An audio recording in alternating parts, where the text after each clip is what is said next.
네, 감사합니다. 오늘 우리가 함께 나눌 말씀은 요한복음입니다. 요한복음 6장입니다. 6장 22절로 38절까지.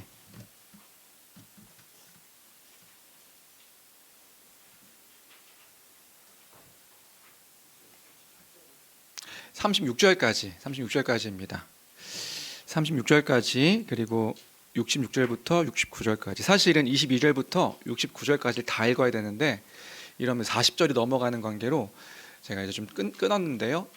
22절부터 36절까지 보고요.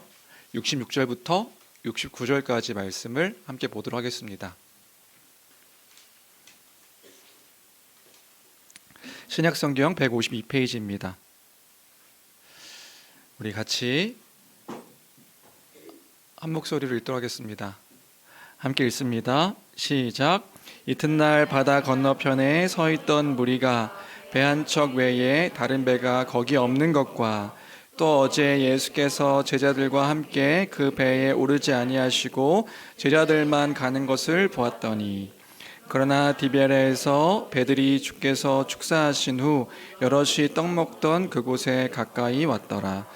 우리가 거기에 예수도 안 계시고 제자들도 없음을 보고 곧 배들을 타고 예수를 찾으러 가버나움으로 가서 바다 건너편에서 만나 랍비여 언제 여기 오셨나이까 하니, 예수께서 대답하여 이르시되 내가 진실로 진실로 너희에게 이르노니 너희가 나를 찾는 것은 표적을 본 까닭이 아니요 떡을 먹고 배부른 까닭이로다. 썩을 양식을 위하여 일하지 말고 영생하도록 있는 양식을 위하여 하라. 이 양식은 인자가 너희에게 주리니 인자는 아버지 하나님께서 인치신 자니라. 그들이 묻되 우리가 어떻게 하여야 하나님의 일을 하오리까?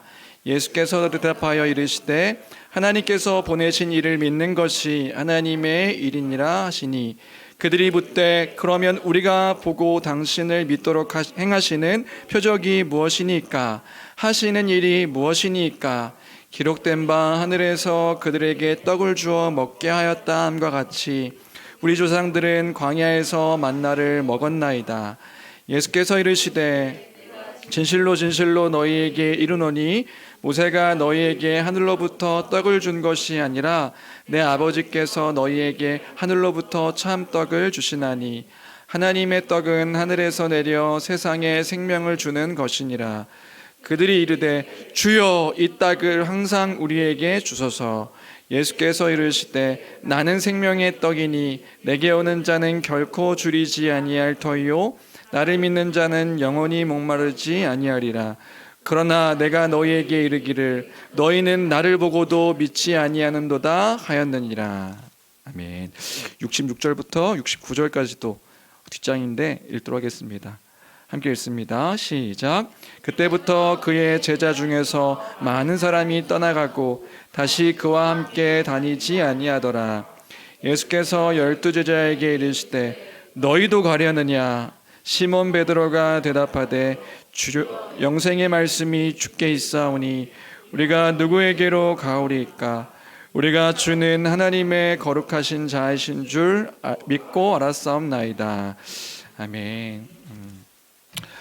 오늘 우리가 길게 읽은 말씀은 오병이어 그 후에 이야기들을 이제 우리가 함께 길게 읽었습니다. 어떤 이야기든 그렇듯이 뒷이야기가 더 재밌습니다. 메인 이야기가 있고 메인 이야기에 뒷이야기가 더 재미있죠. 읽어야 될 내용이 40절이 넘는데요. 40절이 넘어서 이것들을 좀 짧게 이제 중요한 내용들만 함께 이제 살펴봤습니다. 함께 읽었는데 무슨 이야기인지 이해가 되시나요? 요한복음, 우리가 한 주 동안 요한복음을 읽었고 1장부터 21장까지 읽을 때에 읽으시면서 어떤 내용인지 잘 이해가 되시던가요? 아마 이제 정직하게 읽으셨다고 하면 이거 알 것도 같은데 약간 이게 무슨 말인가 싶은 그러한 느낌적인 느낌을 아마 받으셨을 거라고 생각이 듭니다. 그러면서 나만 이런가? 내가 이렇게 독해력이 떨어졌던가 생각하실 수도 있는데, 그렇지 않다. 그런 게 아니라 요한복음의 저자인 사도 요한의 글의 표현이 원래 독특하기 때문에 그런 것이다. 그래서 그 조그만 책에 몇 번 읽으라고 했는지 혹시 보셨나요? 5번, 5회 읽으십시오. 5번 읽으십시오. 이렇게 되어 있었는데 한 번도 버거우셨죠? 안 읽으신 분들도 있지 않을까 생각이 들기도 하는데, 그 덕에 저도 복음서 중에 가장 많이 읽은 그 복음서가 뭔가 했을 때 요한복음이었던 것 같고요. 요한복음은 제 기억 속에 영어로도 2번 읽었던 기억이 있습니다. 그렇게 이제 많이 읽었던 복음서이긴 한데 이 복음서가 쉽지 않았다는 생각이 들어요. 요한의 스타일이 좀 다르기 때문에 그런 거죠. 다른 복음서와 다르게, 바울 서신서나 다른 복음서들과 다르게 요한복음은 반복해서, 요한 1서도 마찬가지로 반복해서 말하는 어떤 요한의 스타일도 있고요.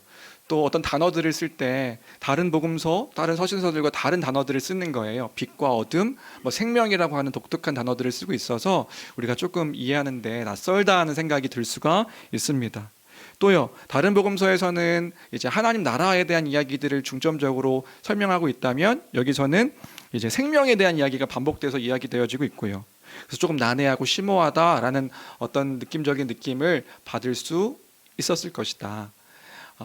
그리고요, 이 요한복음은 주제도 좀 다릅니다. 다른 복음서와 주제가 좀 다른데, 요한복음이 이제 기록한 목적을 요한 사도가 마지막 20장에 마지막 말미에 이렇게 이야기해주고 있거든요. 20장 31절 말씀인데, 이 요한복음을 왜 기록했는가? 우리 같이 함께 읽어볼까요? 31절 말씀, 20장 31절 같이 읽겠습니다. 함께 읽습니다. 시작. 오직 이것을 기록함은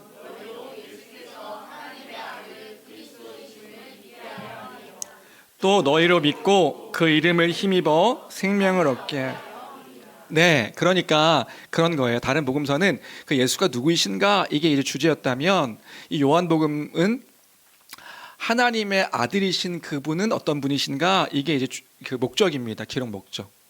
그러니까 예수가 누구이신가 이것들을 소개하는 그런 글들이 아니라 하나님의 아들이신데, 그분은 하나님의 아들이신 예수 그리스도는 어떤 분이신가 이것들을 이제 알려주기 위한 목적이 요한복음이기 때문에, 요한복음은 이제 다른 공관복음이라고 하죠. 마태마가 누가복음을 같은 관점으로 쓴 공관복음이라 한다면 요한복음은 좀 다른 어떤 느낌의 그 복음서다. 그래서 요한복음에서는요, 다른 복음서가 기록하지 않은 내용들이 굉장히 많이 기록되어져 있습니다. 관점이 다르기 때문에 그런 거지요.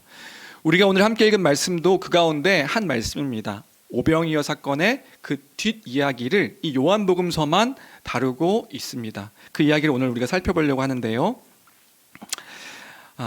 요한복음 사건 그 후에 어떤 일이 있었을까? 여러분, 오병이어 사건 그 후에 어떤 일이 있었을까? 오병이어가 뭔지 아시죠? 오병이어가 뭐죠? 오병이어는 보리떡 5개와 물고기 2마리로 5,000명을, 성인 남자만 5,000명을 먹인 그 기적의 사건이었습니다. 성인 남자만 5,000명이니까 아마 학자들은 10,000명에서 더 많게는 2-3만 명의 그 수많은 사람들을 먹인 기적의 사건을 이제 오병이어 사건이라고 이야기합니다.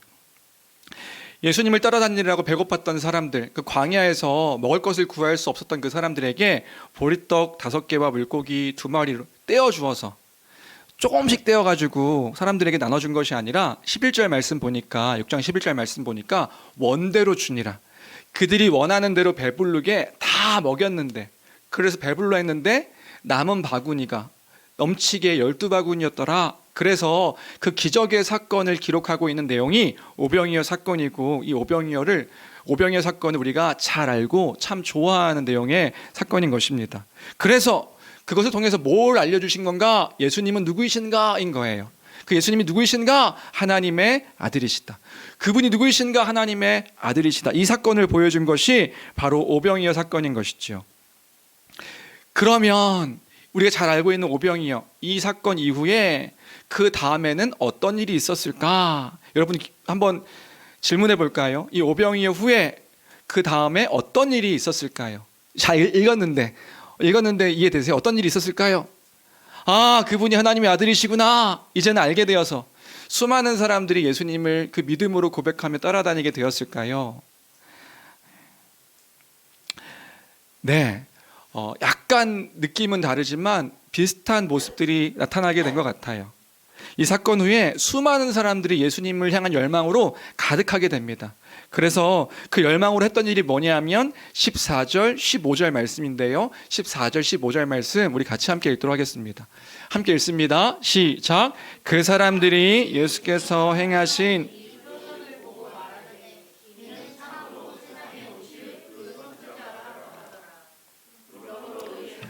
그들이 와서 자기를 억지로 붙들어 임금으로 삼으려는 줄 아시고 다시 혼자 산으로 떠나가시니라. 네, 이해되시나요? 사람들 속에 열망이 생겼는데 어떤 열망이 생겼냐면 저 예수를 우리가 왕으로 삼아야겠다 이렇게 생각한 거예요. 저 사람을 왕으로 삼아야겠다. 왕으로 삼으려고 했던 이유가 있습니다. 그 이유는 뭐냐면 사실은 구약 성경을 배경으로 하고 있는 이런 이유였던 거예요. 뭐냐? 아마도 이 유대인들이 광야에서 예수님께서 일으키신 오병이어 사건을 이제 보았을 때 유대인들이라면 구약의 한 사건이 떠올랐을 거란 말이에요. 광야에서 예수님이 수많은 사람들을 배불리게 먹였다. 무슨 사건이 떠올랐냐면 출애굽기에 그 광야에서의 만나 사건이 이 사람들에겐 떠올랐던 것입니다. 출애굽 때 이스라엘 백성들이 40년간 광야 생활을 할 때에 모세가 하나님께 기도함으로 만나가 내려지고 그래서 굶주리지 않고 배고프지 않게 40년간 광야에서 살아갈 수 있었거든요. 사람들은 굶주리지 않았습니다. 이 사건이 떠올랐던 거예요. 그래서 예수님을 통해서 뭘 봤냐 하면 모세를 보게 된 것이지요.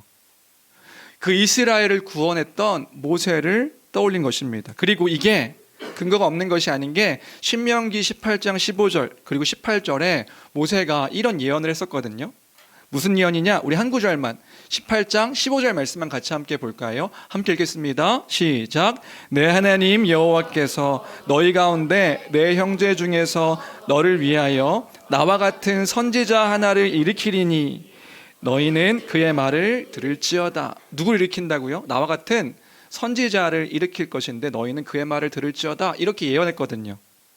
그래서 예수님을 보면서 그 오병이어 사건을 또 보면서 그 예고되었던 선지자구나. 이것들을 이제 사람들이 기억하게 된 것입니다. 그래서 14절 볼까요? 14절 6장 14절입니다.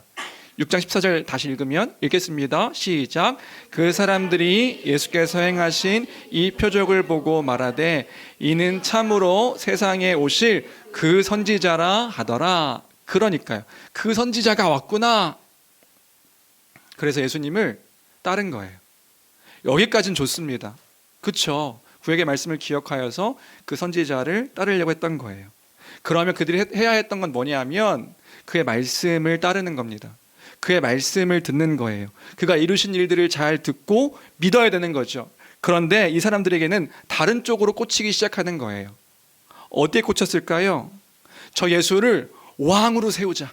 모세와 같은 우리의 지도자 왕으로 세우자, 임금으로 세우자 이렇게 꽂히는 거예요. 왜요? 왜냐하면 저 예수를 우리의 왕으로 세우면 저 초자연적인 역사, 저 초자연적인 기적으로 모세와 같이 우리를 굶주리게 하지 않을 수 있으니까 저 사람을 왕으로 세우자. 거기에 꽂히기 시작한 겁니다. 이 세상에 살아가면서 우리가 진짜 원하는 것, 우리가 지금 갈급해하는 것, 저 사람이 채울 수 있으니까 우리가 저 사람을 왕으로 세우자. 거기에 꽂히기 시작했던 것이란 말이에요. 여러분 무슨 행동인지 이해가 되시나요? 지금 유대인들은요, 자신들이 원하는 왕으로서 예수를 이렇게 투영시켜서 자기가 그려놓은 왕, 자기가 그려놓은 임금, 자기가 그려놓은 지도자를 투영시켜서 예수를 바라봄으로 그를 왕으로, 나의 왕으로 세우려고 지금 시도한 것이란 말이에요. 어떤 왕인데요, 우리의 굶주림을, 우리의 배고픔을 해결해 줄 수 있는, 우리의 그 욕망을 해결해 줄 수 있는 왕으로서의 그 예수, 그 예수를 기대했던 것이지요.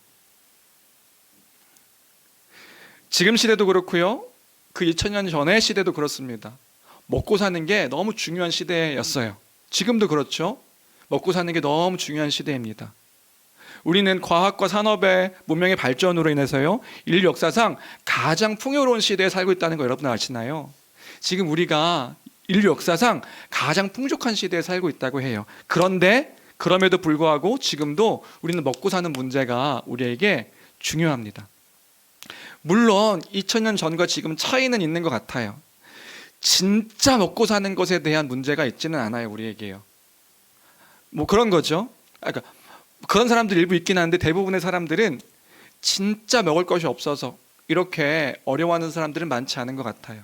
이런 고민은 있죠. 어떤 맛있는 것을 먹을 것인가. 오늘 하루 식사를 하는데 4,000원짜리 한 도시락을 먹을 것이냐, 아니면 1, 2만 원짜리 좀 괜찮은 밥을 먹을 것이냐, 이런 먹고 사는 문제에 대해서 고민하는 경우는 우리에게 있지만, 그래서 2000년 전에 예수님 당시에 먹고 사는 것에 대한 그런 그 공감이 잘 안 될 수도 있겠다는 생각도 들어요.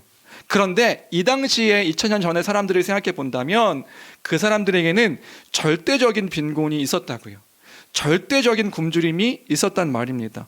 그러니까 가난이 존재했던 시절인 거예요. 물론 이제 어른 세대에서는 그런 가난, 제 아버지도 항상 그런 말씀하셨는데, 배고팠다, 내가 5일 동안 굶었다, 이런 말씀 항상 하시거든요. 근데 지금은 그렇지 않아요. 5일 동안 굶으신 분 계시나요? 5일 동안 굶어서 뭐 저희 아버지가 일기장에다가 오늘은 어떤 권사님이 빵을 주셨다, 그럼 그걸 막 먹는데요. 왜냐하면 며칠 굶을지 모르니까. 그런 굶주림은 우리에게 없잖아요. 근데 그 당시에는 정말 절대적인 굶주림, 절대적인 배고픔이 있었던 시기였단 말입니다. 그런 그들이 오병이어 기적을 본 거예요. 오병이어 기적을 보았을 때에 배불리 먹고 남고 풍요롭고 풍족함을 행하시는 그 예수 그리스도를 보았을 때에 무엇을 소망하게 되었을까요? 놀라운 기대와 소망을 갖는 거예요. 어떤 거예요? 저 사람이 우리의 왕이 되면, 우리를 다스리시는 분이 되면 이 굶주림, 우리의 정말 필요한 것들을 해결할 수 있겠구나. 그러니까 거기에 이 사람들이 꽂히기 시작한 것입니다.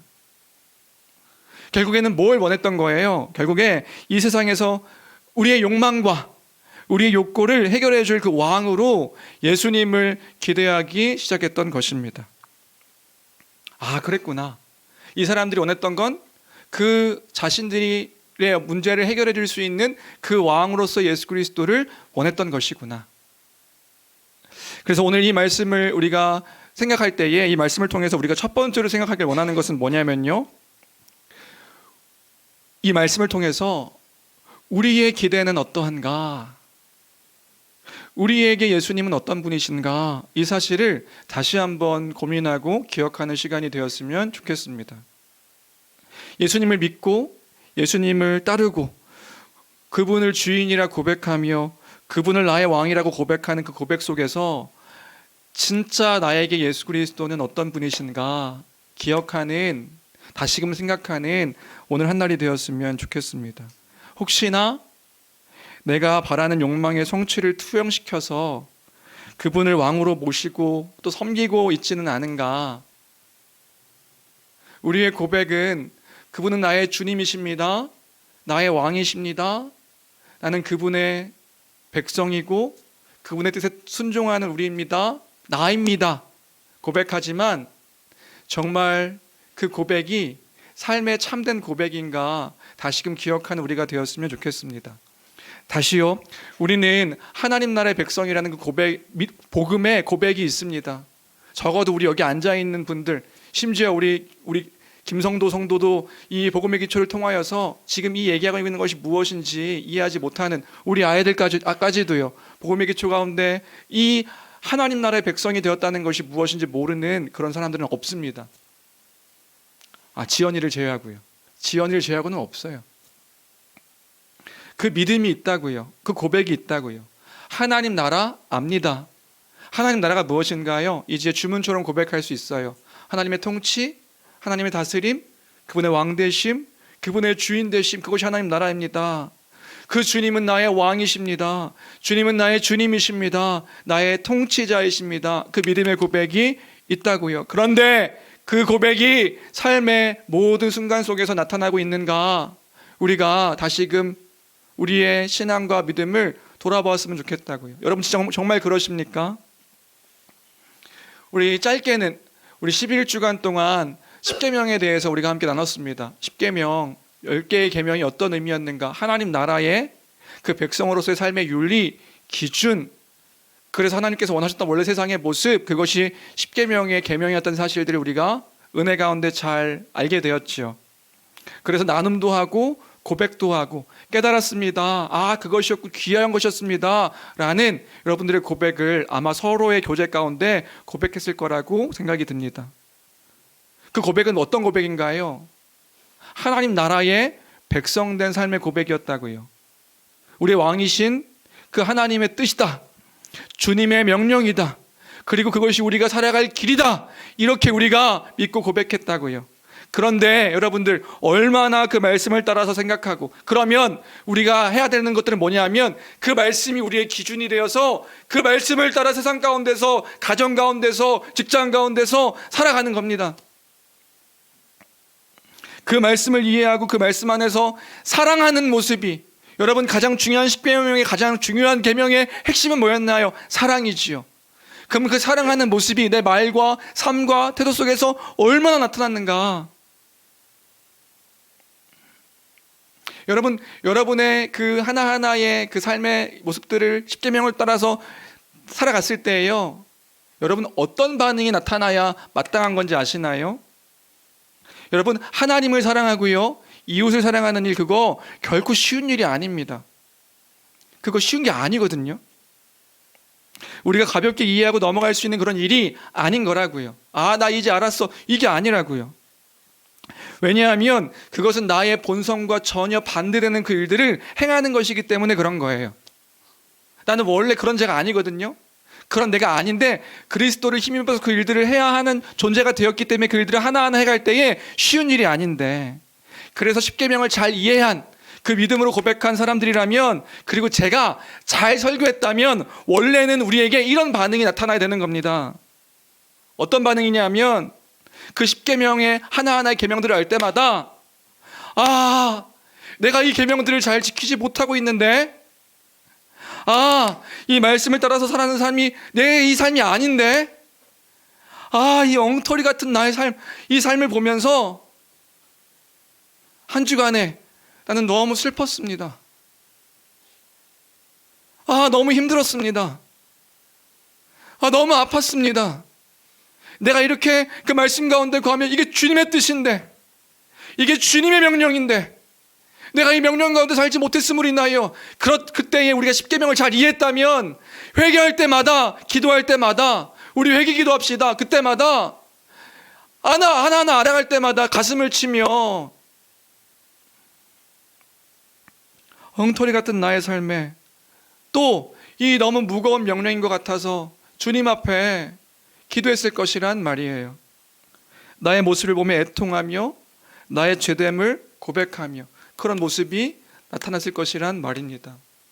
그리고요, 그 다음에 그 모습을 통해서 그리스도를 바라보는 일들이 우리에게 있었겠지요. 그게 율법을 대하는 우리의 태도입니다. 율법을 대하는 태도가 그런 거라고요.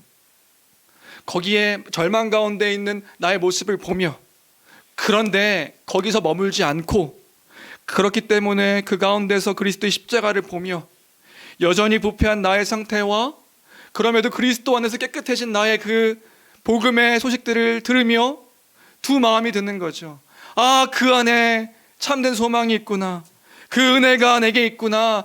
주님 감사합니다. 주님 감사합니다. 내가 그 안에서 살고 있습니다. 나는 부패한데 나는 그 안에서 살고 있습니다. 이러니 어찌 감사하지 않을 수 있습니까? 이게 그 안에서 내가 살아갈 힘과 용기를 다시 얻어 그 진리를 따르는 그 선순환의 삶이 반복되어지는 게 우리의 그 십계명을 알았던 우리의 삶의 모습이었어야 하지요. 그런데 우리에게 이런 마음이 정말 있는가? 우리가 다른 마음을 품고 있지는 않는가? 여전히 내가 나 되길 원하는 그런 마음들이, 강팍한 마음들이, 냉랭한 마음들이 우리 마음 가운데 있진 않는가? 이 시간 다시금 돌아보는 우리 모두가 되길 주님의 이름으로 축원합니다. 꼭 그 예수님을 따랐던 그런 사람들처럼 열망이 있는데, 갈망이 있는데 그 왕 되어 주시기를 바라면서 나의 욕망을 이루어주는 왕으로 기대하고 있지는 않은가? 나의 욕심을 채워주는 왕으로 기대하고 있지는 않은가? 나의 세상에서 나의 기대를 채워줄 주님으로 생각하고 있지는 않은가? 이런 고백을 하는 거예요. 당신은 나의 왕이십니다. 당신은 나의 왕이십니다. 내가 당신을 왕으로 인정할 테니 이제 당신은 왕으로서 내가 원하는 것을 해주십시오. 여러분, 이런 태도와 모습이 나의 모습, 우리의 모습이지는 않습니까? 주 안에 사랑하는 여러분, 그거는 주님을 왕으로 대하는 태도가 아닌 것입니다. 이것은 나를 왕으로 대하는 그런 태도인 것입니다. 2000년 전이나 지금이나 헛된 것을 쫓는 사람들이 똑같다는 것들을 기억할 때에, 그리고 사단은 끊임없이 하나님 백성된 우리에게도 끊임없이 그것들을 유혹하고 있음을 기억할 때에 주 안에 사랑하는 성도 여러분, 우리의 모습이 그런 모습은 아닐까 돌아보는 교회가 되기를, 아니 내가 되기를 주님의 이름으로 간절히 축원합니다. 15절에 그 왕으로 세우려고 하는 그 사람들에 대한 예수님의 재미난 태도가 있습니다. 예수님을 왕으로 세우려고 하는데, 예수님은 그들을, 수많은 사람들이 예수님을 왕으로 세우려고 따라가는데 예수님은요 재미난 태도를 보이시는데요, 그게 15절입니다. 15절 말씀 같이 함께 읽어볼까요?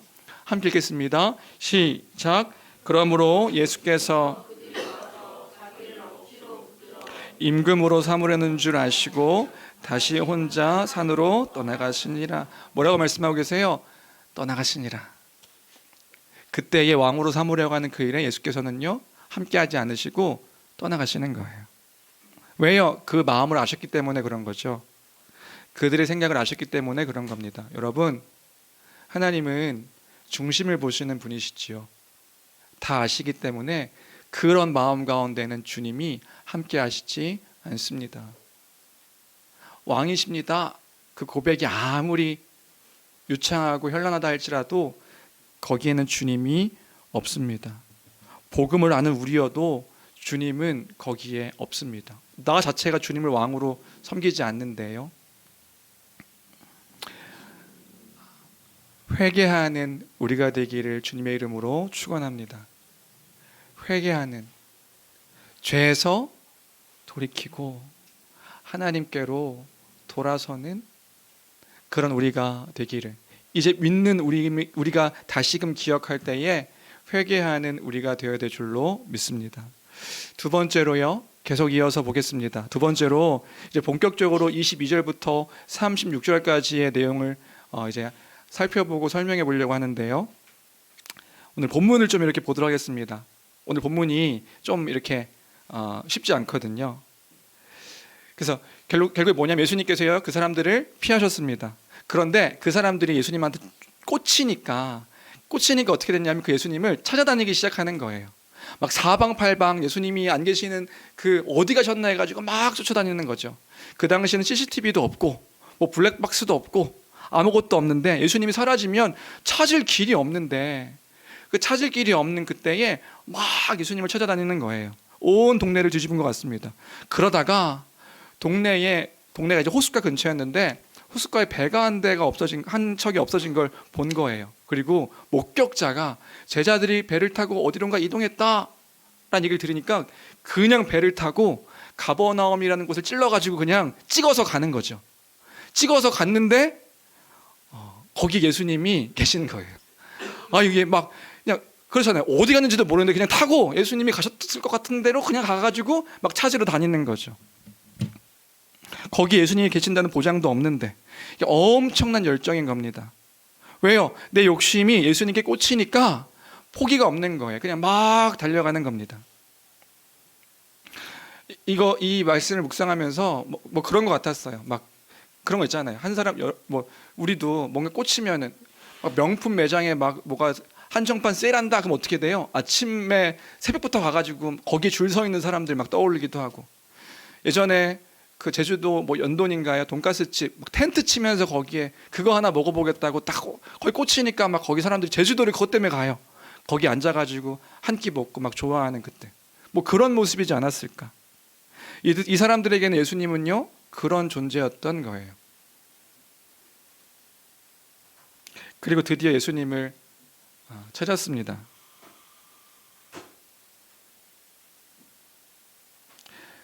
반가운 마음에 예수님을 향해서 25절에 보니까 그렇게 얘기하는 거죠. 예수님 언제 여기까지 오셨습니까? 언제 여기까지 오셨어요? 우리가 얼마나 찾았는데요. 근데 예수님은 그들을 향해서 이렇게 말씀하시는 겁니다. 26절부터 27절까지 같이 함께 읽겠습니다. 함께 읽습니다. 시작. 예수께서 대답하여 이르시되 내가 진실로 진실로 너희에게 이르노니 너희가 나를 찾는 것은 표적을 본 까닭이 아니요 떡을 먹고 배부른 까닭이로다. 썩을 양식을 위하여 일하지 말고 영생하도록 있는 양식을 위하여 하라. 이 양식은 인자가 너희에게 주이니 인자는 아버지 하나님께서 인치신 자니라. 어떻게 이해되세요? 예수님 지금 허를 찌르는 말씀을 하신 거거든요. 너희가 나를 찾는 것은 표적을 본 까닭이 아니라 떡을 먹고 배부른 까닭이다. 썩을 양식을 위해서 일하지 말고 영생하도록 있는 양식을 위해서 일해라. 이 영생하도록 있는 양식은 내가 너에게 줄 것이고 하나님께서 그런 나를 인쳐주셨다. 내가 너에게 그 영생하도록 있는 양식을 너에게 줄 것이다. 내가 하나님께 확증받은 자다. 예수님께서 그렇게 말씀하셨는데 이 사람들은요 조금 다르게 받아들인 것 같아요. 자기들이 원하는 말씀을 해주신 걸로 생각하는 거죠. 어떻게 해요? 예수님께서 하신 말씀이 더 솔깃해지는 거예요. 왜요? 이 사람을 임금으로 세우면 이 사람이 우리에게 빵과 떡들을 이렇게 줄 거라고 생각했는데 예수님께서 이렇게 말씀하신 거라고요. 영생하도록 있는 양식을 위해서 일해라. 그러면 어떻게 돼요? 영생하도록 있는 양식을 먹으면 어떻게 돼요? 그거 먹으면 안 배고픈 거죠. 영원한 생명을 얻을 수 있는 거죠. 그거 내가 줄 거야 이렇게 지금 얘기하고 있는 걸로 들려요. 그러니까 오 대박. 이것도 대박, 저것도 대박. 영원한 생명의 양식. 그러니까 너도 나도 묻는 거예요. 뭐라고 묻냐 하면 그래요 예수님 그 양식을 위해서 우리가 어떻게 해야 됩니까? 대박. 그거 먹으면 굶주리지 않고 영원한 생명을 얻을 수 있는 양식이라고요? 그거 얻으려면 어떻게 해야 됩니까? 무슨 일을 해야 됩니까? 그러니까 29절에 예수님께서 알려주세요. 29절 함께 읽겠습니다. 시작. 예수께서 대답하여 이르시되 하나님께서 보내신 이를 믿는 것이 하나님의 일이니라 하시니. 하나님께서 보내신 이면 누구예요? 예수님 당신이죠. 나를 믿어라 이렇게 얘기하는 거예요. 이것도 맞아요. 이 사람들 지금 믿음으로 왔다니까요. 이 모세가 알려준 선지자인 줄 알고 믿고 왔어요. 그러니까 모세 같은 메시아인 줄을 믿고 여기까지 왔으니까 그러니까 이 사람들이요 그 질문을 하는 거죠. 30절 31절입니다. 30절 31절 읽겠습니다. 시작. 그들이 묻되 그러면 우리가 보고 당신을 믿도록 행하시는 표적이 무엇이니까 하시는 일이 무엇이니까 기록된 바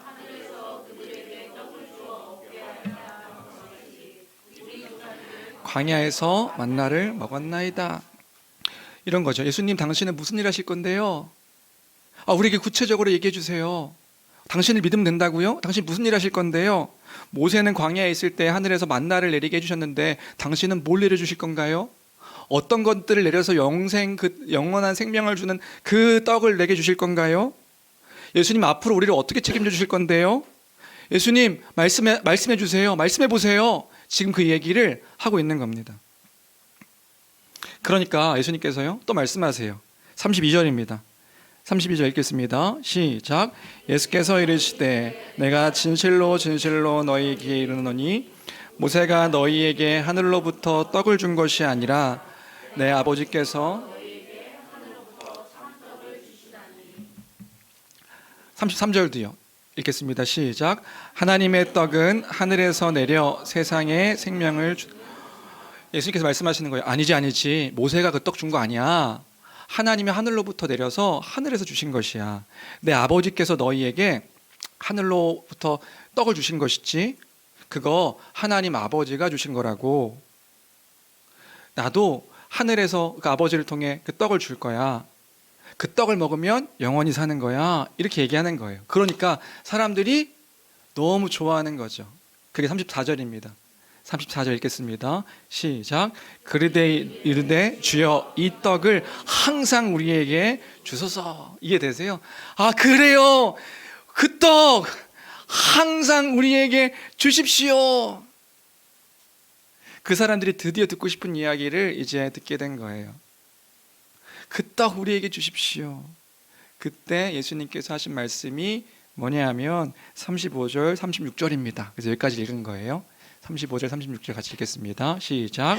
예수께서 이르시되 나는 생명의 떡이니 내게 오는 자는 결코 줄이지 아니할 터이요 나를 믿는 자는 영원히 목마르지 아니하리라. 그러나 내가 너희에게 이르기를 너희는 나를 보고도 믿지 아니하는도다 하였느니라. 그 떡 주세요. 내가 생명의 떡이다. 내가 생명의 물이다. 나를 먹으면 영원히 굶주리지 않고 나를 마시면 영원히 목마르지 않는다. 내가 생명의 떡이요 내가 생명의 물임을 믿는 거다. 그런데 너희는 나를 보고도 믿지 않는다. 이런 말씀하시는 거예요. 다시요. 내가 생명의 떡이다. 나를 먹어라. 내가 생명의 물이다. 나를 마셔라. 예수님께서요 뒤에 이제 읽어보면 계속해서 그 말씀하시는 거거든요. 47절 48절 읽어보시겠어요? 47절 48절입니다. 같이 읽겠습니다. 시작. 진실로 진실로 너희에게 이르노니 믿는 자는 영생을 가졌나니 내가 곧 생명의 떡이니라. 나를 먹어라. 이렇게 얘기하는 거예요. 53절부터 55절도요. 또 그 말씀하십니다. 함께 읽습니다. 시작.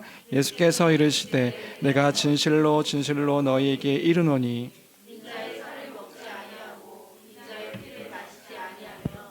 너희 속에 생명이 없느니라. 내 살을 먹고 내 피를 마시는 자는 영생을 가졌고 마지막 날에 내가 그를 다시 살리니 내 살은 참된 양식이요 내 피는 참된 음료로다. 다시 내가 살이고 내 피를 마시는 거다. 나를 먹어라. 나를 마셔라. 나를 믿는 거다. 이렇게 이야기하니까 그 사람들의 반응이 어땠을까요? 아, 그거라고요? 그렇게 하면 생명을 얻는 거라고요? 생명의 양식을 얻는 거라고요? 그러지 않았다고요. 사람들의 반응은 41절 42절입니다. 41절 42절 같이 읽겠습니다. 시작. 자기가 하늘에서 내려온 떡이라 하심으로 유대인들이 예수에 대하여 수군거려 이르되 이는 요셉의 아들 예수가 아니냐. 그 부모를 우리가 아는데 자기가 지금 어찌하여 52절도요. 여기가 이제 극치입니다. 극치. 계속 얘기하니까 이렇게 반응하는 거예요. 같이 읽겠습니다. 시작. 그러므로 유대인들이 서로 다투어 이르되 이 사람이 어찌 등이 자기 살을 우리에게 주어 먹게 안 하겠느냐. 어떻게 된지 아세요? 짜증나기 시작한 거예요. 떡 달라고요. 떡 달라고요. 근데 자기를 먹으라고 하니, 자기를 마시라고 하니 왜 내가 원하는 떡을 안 주고 떡 주는 줄 알았는데 그렇게 관심은 다 끌게 해놓고 다시는 배고프지 않고 목마르지 않는 생명의 그 떡과 물을 준다더니 자기를 먹고 자기를 마시라고 얘기하는 건가. 서로 막 싸우기 시작하는 거예요. 짜증내기 시작하는 거죠. 배신감을 느끼는 거예요. 이게 무슨 말씀인지 이해되세요? 우리로 따지면 이런 거죠. 내가 원하는 거 이뤄달라고 해서 여기까지 왔는데, 그 주님 따라서 여기까지 왔는데 그 주님은 계속 다른 얘기 하시는 거예요. 떡 달라고요. 떡. 돈 달라고요. 돈. 내가 원하는 그 일들 이뤄달라고요. 내가 문제가 있는데 그 문제 해결해 달라고요. 그것 때문에 내가 여기 왔다고요. 근데 예수님께서 뭐라 말씀하시냐면 내가 생명이다. 나를 먹어라. 나를 마셔라. 자기의 살을 먹고 자기의 피를 마시라고 하는 거예요. 여러분, 이게 이해되십니까? 지금 두 두 집단이 절절하게 서로에 대해서 이야기하고 있는 거예요. 예수님께서는 그들을 향해서 절절하게 말씀하고 계시는 겁니다. 예수께서 행하시는 그 일, 예수께서 하시는 그 복음, 그 생명, 예수께서 앞으로 하실 그 십자가 사역을 계속 말씀하고 계시는 거잖아요. 내 살을 먹고 내 피를 마셔라. 내 피를 먹고 내 살을 마실 때 너희가 생명을 얻는다. 내가 하는 일을 믿는 것이다. 이것이 생명을 얻는 길이다. 절절하게 말씀하시는 건데, 그래야 너희가 살 수 있다. 절절하게 말하는데, 여기서도요, 절절하게 이야기하는 거예요. 떡 주세요, 떡. 이 땅에서 내 지금 하고 싶은 일들, 떡 달라고요, 떡.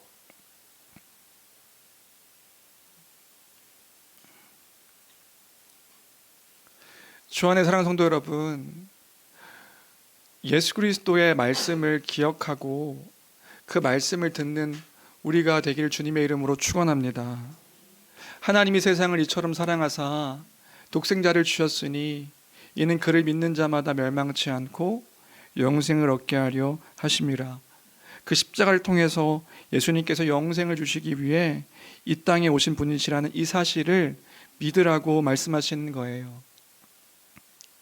자신이 하늘에서 내려온 그 만나와 같은 생명의 떡인데, 이 떡은 예수님께서 하신 그 일을 믿는 것이라고 지금 말씀해주고 있는 것이란 말입니다.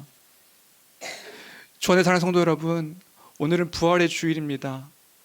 날마다가 우리 주일이 부활의 주일이지만 그 부활하신 예수 그리스도를 기억하고 기념하는 날이 오늘 한 날이지요. 그 부활을 기념하는 우리가 바라봐야 하는 것은 무엇인가 다시금 잊지 않은 우리가 되었으면 좋겠습니다.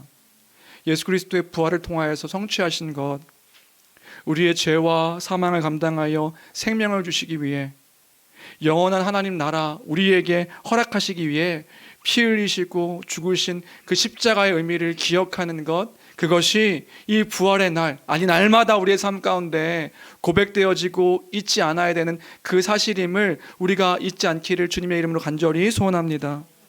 그분을 바라보며 그분을 믿으며 부활을 통해서 그 모든 일들을 확증하신 거잖아요.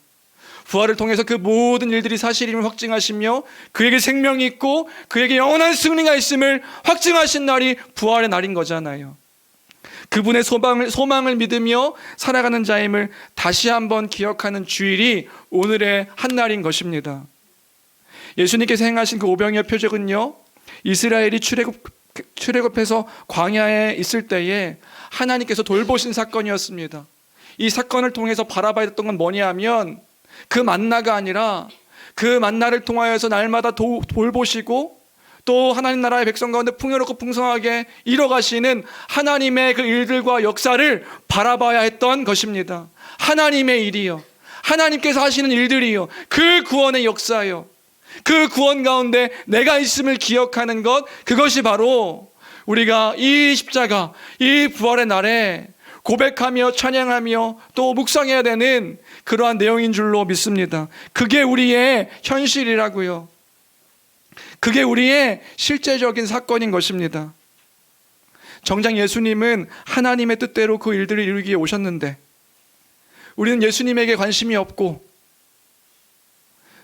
떡에만 관심이 있고 생명에만 관심이 있는 거예요. 여러분, 제가 떡으로 표현했지만 예수님 아닌, 그 하나님의 일들 아닌, 이 세상에 내 욕망을 채워줄 거라 이야기했던 그 탐욕스러운 것들, 우리 지난주 십계명에서 그 얘기했죠. 탐욕스러운 것들, 그것만 쫓고 있는 우리의 모습은 아닌지, 하나님의 일에는 관심이 없어요? 예수님을 보면 하나님의 무슨 일을 하시는지 알 수 있는데 예수님을 바라보면서 다른 것만 쫓고 있어요? 그러면 우리의 참된 모습이 아니라는 것을 다시금 이 주일에 기억하는 우리가 되길 주님의 이름으로 축원합니다. 그의 살과 그의 피를 마시는 그 일들이 무엇인지, 영생을 위한 일이며 그 영생은 곧 하나님 나라의 회복과 그 새 창조의 일들, 놀라운 하나님의 그 구원의 섭리들 가운데 이루신 그 일들인 것이지요. 그것에 관심이 없다면 오늘 예수님께서 그들을 향하여 말씀하시는 그 말씀을 우리도 다시 들어야 되는 것입니다. 내 살을 먹어라, 내 피를 마셔라. 그 생명을 먹고 마시며 그 안에 내가 있음을 기억하는 것입니다. 다시 기억하십시오. 다시금 고백하십시오. 그 안에 내가 있음을 다시금 기억하는 우리가 되기를 주님의 이름으로 축원합니다. 우리 이따가 성찬식을 진행합니다. 우리가 떡을 떼고 먹을 때마다 기억하는 거예요. 그 은혜에 참여하는 겁니다. 내가 이 예수를 먹습니다. 그 피든 음료를 마실 때마다 기억하는 겁니다. 내가 이 예수를 마십니다. 그래서 이 살과 피로 영생을 얻었습니다. 그 영생이 뭔가요?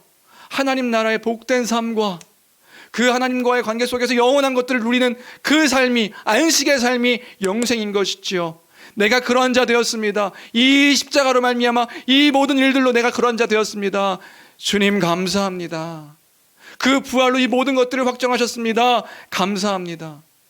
떡이 아니라 생명의 우리의 삶의 이유와 목적을 두며 살아가는 우리 교회가 되기를, 진짜의 고백이 되기를 주님의 이름으로 간절히 축원합니다. 마지막 세 번째 66절부터 69절까지 말씀인데 아주 재미난 기록이 기록되어 있습니다. 그렇게 예수님을 왕으로 세우랬던 사람들이 누구인지를 알려주고 있는데요. 66절 말씀 같이 읽어볼까요? 66절입니다. 함께 읽습니다. 시작.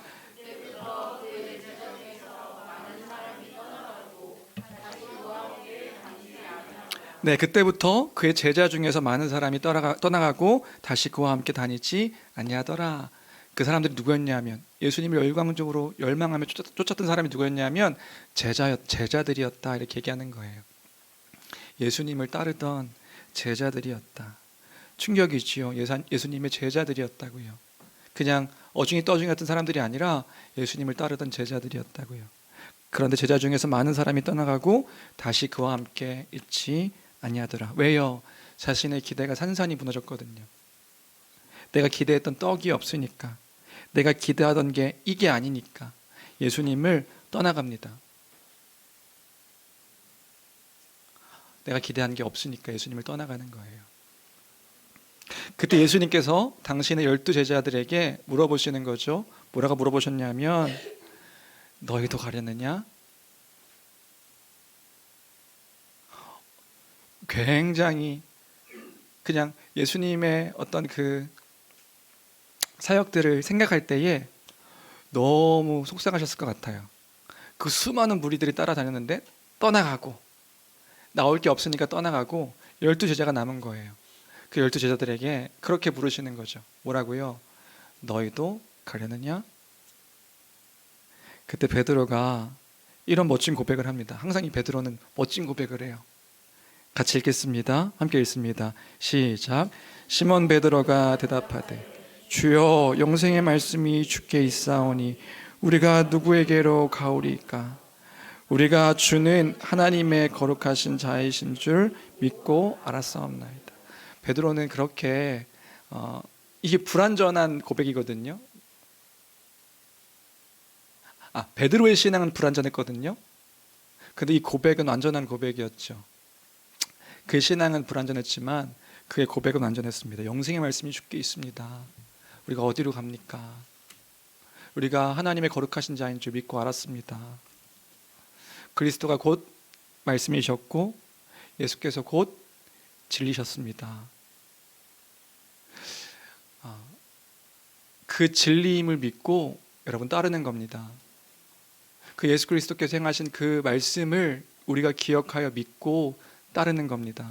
그가 행하신 일들을 보며 그 약속하신 것들을 이루실 일들을 바라보며 우리가 그리스도를 따르는 겁니다. 그 가운데 참된 소망이 있음을 알아 우리가 그 안에서 참된 평강과 만족을 누리며 살아가는 것입니다. 그게 그리스도인의 참된 삶의 고백이요 모습인 것입니다. 그거라고요. 그것이 우리의 실제입니다. 그것이 우리의 정체성입니다. 여러분의 떡은 무엇입니까? 여러분이 지금 우리의 마음을 빼앗기게 하는 그 떡은 무엇입니까? 이 시대를 살아가고 있는 우리에게 심각한 도전들이 있습니다. 하나님이 아닌 다른 것들을 쫓게 하는 심한 유혹들이 우리에게 있습니다. 삶에 대한 실제적인 도전일 것이에요. 그건 저마다 다를 거라고 생각이 들어요. 저마다 다르게 그 생명의 떡이 아닌 다른 것들로 내 마음을 빼앗기게 하는 그 어떤 것이 있을 수 있습니다. 그때 우리 다시 기억하여 주의 은혜를, 그 십자가를 기억하는, 그 복음을 기억하는 우리가 되길 주님의 이름으로 축원합니다. 그 생명을, 그 하나님의 나라를 이미 우리에게 허락되었음을 기억하며 그 안에서 우리 이유와 삶의 이유와 목적을 찾고 그 안에서 우리의 삶의 모든 삶의 여정들을 나아갈 수 있는 우리 모든 교회가 되기를, 복음 안에 살아가는 교회가 되기를 주님의 이름으로 축원합니다. 말씀을 정리합니다. 오늘은 부활주일이에요. 부활의 주일입니다. 그 부활의 주일에 우리가 무엇을 기억해야 될까요? 그에게 생명이 있음을 기억하는 우리가 되길 주님의 이름으로 축원합니다. 그 예수 그리스도에게 생명이 있습니다. 그 안에 우리의 생명이 있습니다. 그 생명으로 하나님을 아는 자가 되었고, 그 생명의 떡으로 말미암아 우리가 굶주리지 않게 되었고, 우리가 그 생수로 말미암아 목마르지 않는 자가 되었습니다. 하나님으로 인하여서 살든지 죽든지 주의 영광을 위해 살아가는 자로다, 이렇게 고백하는 그 믿음의 삶이 되었습니다.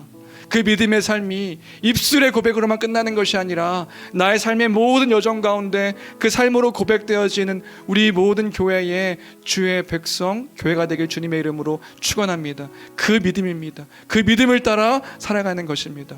우리가 구원도 믿음으로 받습니다. 구원의 삶도 믿음으로 살아갑니다. 그리고 마지막 날 주님께서 다시 오실 때에 그 이루실 그 소망의 것도 믿음으로 우리가 얻습니다.